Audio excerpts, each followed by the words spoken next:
Ontem, as ações da Petrobras, como foi mencionado já pela minha ilustre antecessora nessa tribuna, subiram 15%, mediante o simples anúncio de que a presidente Graça Foster e a diretoria da Petrobras seriam substituídos. É uma prova de que a simples ideia de que possa haver no horizonte uma solução administrativa correta já provoca imediatamente um clima de confiança. Mostra a que ponto os problemas brasileiros, que são tão graves, poderiam ser grandemente mitigados se houvesse uma direção nesse país capaz de suscitar confiança, entusiasmo em torno de um projeto de regeneração política, de crescimento econômico e de justiça social efetiva. Graça Foster saiu e ela é, eu diria, um bode expiatório ideal. Ideal. Ela é uma pessoa discreta, técnica de longa experiência e longa vivência da Petrobras, amiga da presidente da República, leal a ela, não tem ambições políticas, um comportamento discreto. É, portanto, o bode expiatório ideal. Não que não tivessem tentado os governantes atuais encontrar um outro bode expiatório. Gabrielli. Primeira tentativa foi jogar nas costas do ex-presidente Gabrielli os problemas decorrentes, os desmandos e, especialmente, as decisões erradas na compra de Pasadena. Mas receberam o troco imediatamente. O ex-presidente Gabrielli disse: alto lá, a gestão da Petrobras é solidária, essas decisões são tomadas de comum acordo. Tentaram jogar nas costas do célebre Cerveró, mas logo depois se recompuseram, chegaram até a fornecer um media training para que Cerveró pudesse ter um bom desempenho aqui perante a Comissão Parlamentar Mista de Inquérito. Graça Foster parece que será o bode expiatório ideal. Vai para o sacrifício, sem tugir nem mugir.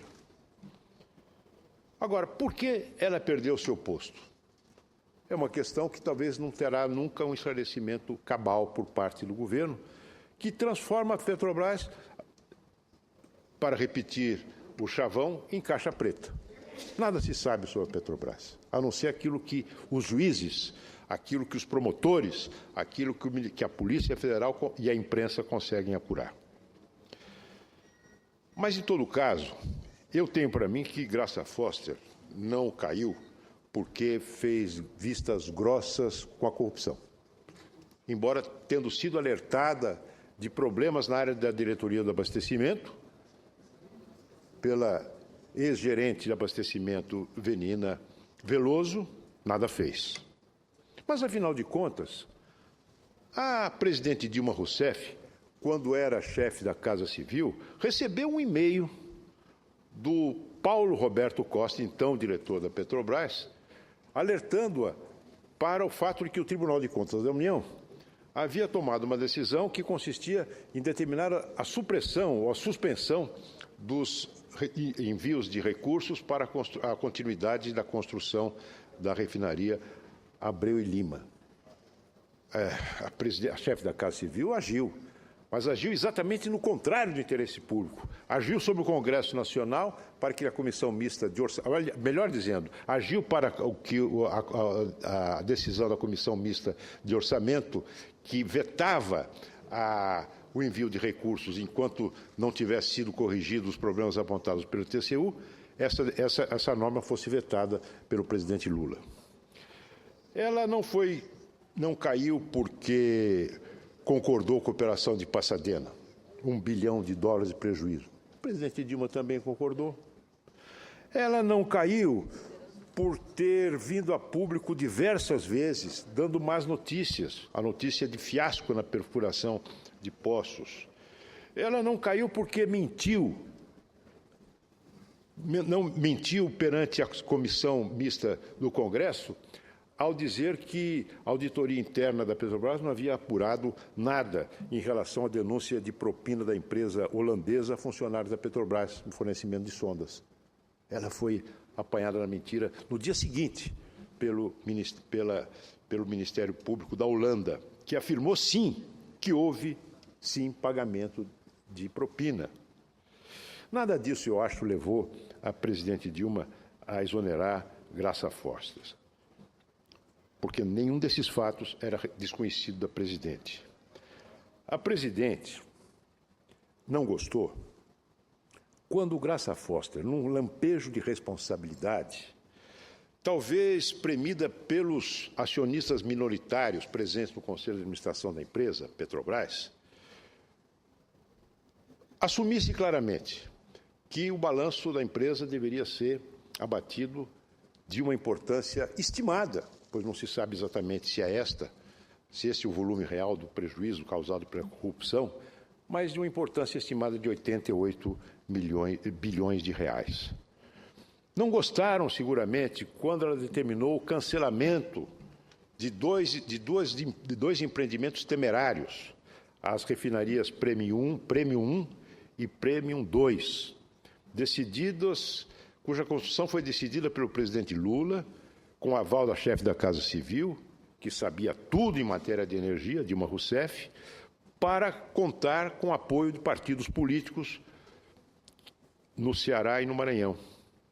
Não caiu também por ter suspendido e por ter tomado essas atitudes que foram corretas, no sentido de frear o volume de investimentos previstos, em cerca de 30%, para adequar a perspectiva de investimento à real situação de caixa e de endividamento da empresa. Decisões corretas, amargas, corretas, apenas tardias. Ela, na verdade, foi sócia, foi solidária com outros dirigentes, inclusive com a ex-presidente do Conselho de Administração, atual presidente da República, por prejuízos muito graves causados à empresa. Deixaram a empresa numa situação em frangalhos, que espera que alguém grite, olha, o último que sair apague a luz. Se é que a luz não vai apagar antes, em razão da falência do modelo energético em vigor. Os números estão conhecidos de todos. Rombo de 88 bilhões equivale a Senado aventado pela presidente Graça Foster, equivale a 77% do valor atual da empresa, que é de 114 bilhões. Uma perda de cerca de 60%, senhores senadores, entre 2010 e 2014. É preciso ser muito competente na inépcia para causar tamanho prejuízo a uma grande empresa nacional. A dívida líquida, que em 2009 era de 70 bilhões, hoje já chega a 206 bilhões. E a dívida bruta, 330 bilhões.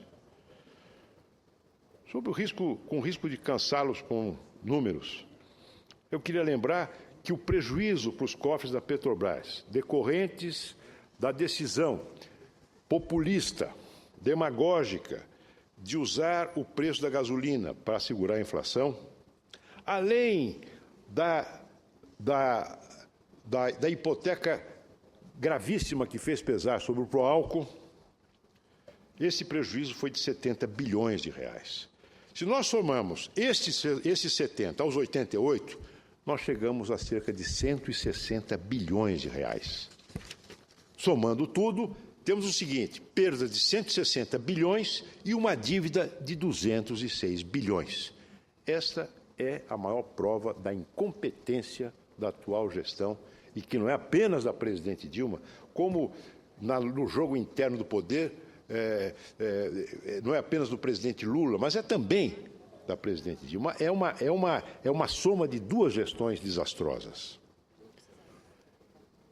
E tendo como pano de fundo uma decisão profundamente errada, que foi combatida por nós aqui nessa casa, que foi a mudança do marco regulatório da extração do petróleo, que acarretou a mudança do regime de concessão para o regime de partilha acarretou pura e simplesmente a paralisia dos leilões do pré-sal. Nós ficamos 5, 6 anos sem leilões do pré-sal, esperando talvez que o preço da gasolina, do petróleo bruto desabasse, como de fato desabou. Esta ideia de que a Petrobras deve ser operadora exclusiva dos campos do pré-sal afasta outros investidores no mercado onde a concorrência é muito grande, onde há investidores e empresas aptas, como já provaram, explorando campos de petróleo no Brasil, a explorar o pré-sal.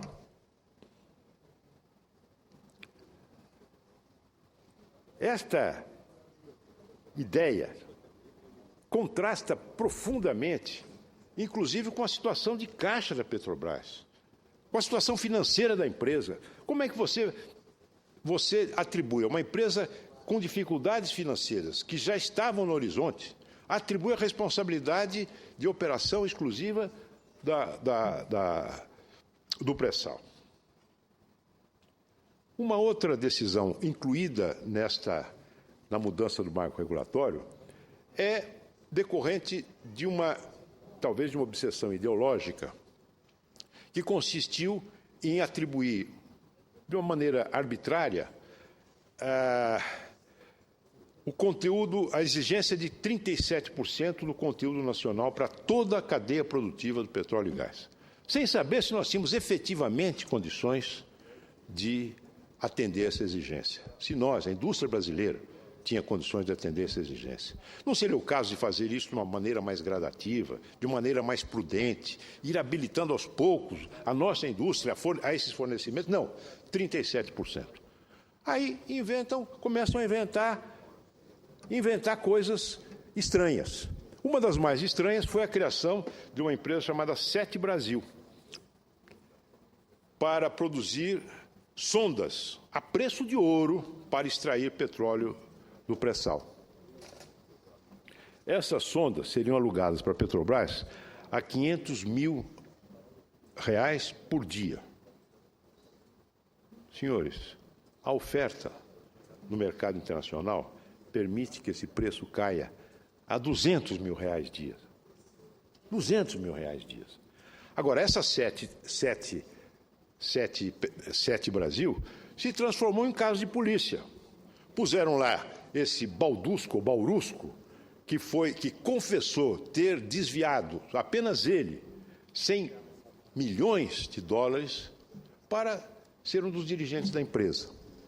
Resultado, os sócios da empresa, além da Petrobras, pois a Petrobras foi sócia desse empreendimento, além de ser a sua patrocinadora política, os demais investidores tiraram o corpo fora. Como consequência, para não paralisar, não levar o desastre ao paroxismo, agora o Banco do Brasil, a Caixa Econômica, o BNDES, são chamados a socorrer a Sete Brasil, para não permitir que essas sondas afundem, levando com ela uma boa parte da indústria naval brasileira. Esse é o resultado, meus amigos. E mais, os estaleiros que construíram a sonda começaram a ser pagos antes até que as sondas foram entregues à Petrobras. Quer dizer, é negócio de mãe para filho, de pai para filho, né? Muito bem. Eu não quero falar do gigantismo da empresa. São 90 mil empregados efetivos e 310 mil terceirizados. É possível administrar um gigante desse tamanho? Um gigante que quer produzir tudo aquilo que ela mesma consome em termos de insumos, gerando com isso, inclusive, problemas graves de distorção de preços, reserva de mercado dentro da própria empresa. É o modelo da PDVSA, não é? Venezuelana, que talvez tenha inspirado esse tipo de megalomania. Meus amigos, meus caros colegas senadores, eu penso que a mudança da diretoria por si só, evidentemente, não resolve os problemas. Ninguém tem essa ilusão. Mesmo o mercado, o chamado mercado, agora entusiasmado com a mudança, vai esperar para ver. Como é que vai se comportar a presidente na nomeação dos novos diretores? Será que os diretores da Petrobras vão entrar naquela conta apresentada, vão entrar no balcão que foi estendido perante a Câmara dos Deputados e o Senado da República pelo ministro Mercadante, dizendo, olha aqui, vai começar agora a distribuição dos cargos do segundo escalão? Será que vai acontecer isso?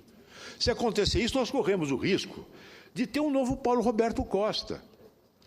Quando o presidente da República nomeia diretor de abastecimento da Petrobras, alguém indicado pelo ex-deputado, falecido já deputado, José Janene, que todos conhecem, todos sabem o que ele fazia, o que diziam dele.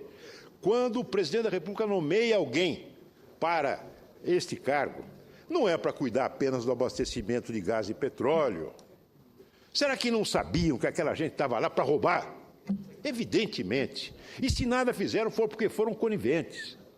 Nada fizeram porque foram desidiosos. E têm culpa. Respondem por culpa, sim. O tamanho do prejuízo ao erário público torna passíveis de enquadramento na lei de improbidade aqueles que cometeram e que foram coniventes, que foram omissos, que foram relapsos na defesa do patrimônio que lhes foi confiado na qualidade de gestores. Eu vou ler apenas, para encerrar, o artigo 10º da Lei de Improbidade. Constitui ato de improbidade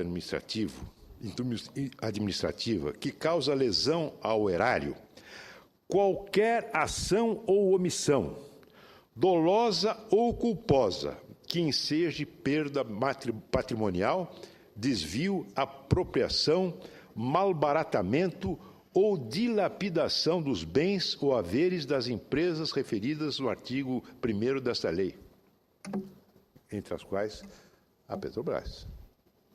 É evidente. Eu me lembro, antigamente, quando um menino se ajoelhava no confessionário para tentar expiar as suas culpas, os padres de antanho perguntavam, este pecado cometeu sozinho ou com mais alguém?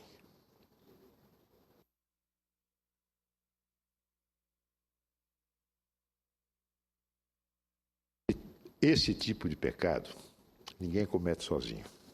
Ninguém comete sozinho.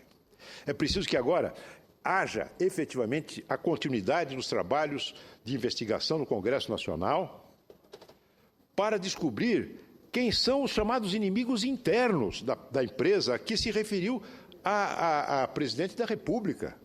Quem são eles? Até que ponto esta teia criminosa se infiltrou no organismo da empresa?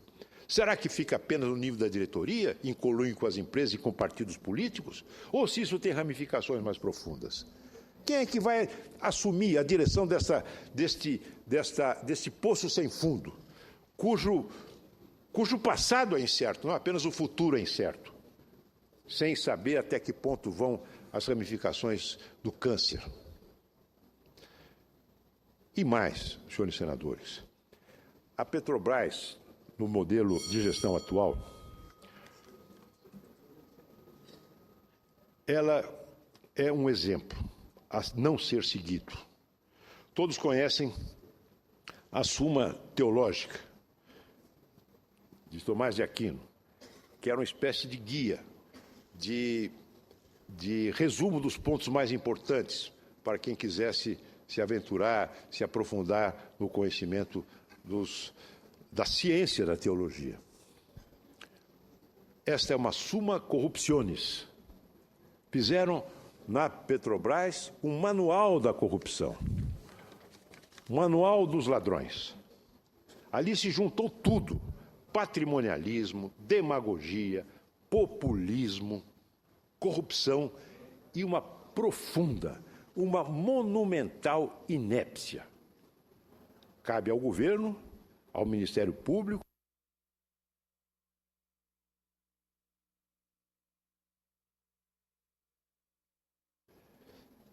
e ao Congresso Nacional mobilizar todos os remédios que tenhamos à mão para livrar dos males que assolam esta grande, extraordinária empresa que é o orgulho do povo brasileiro.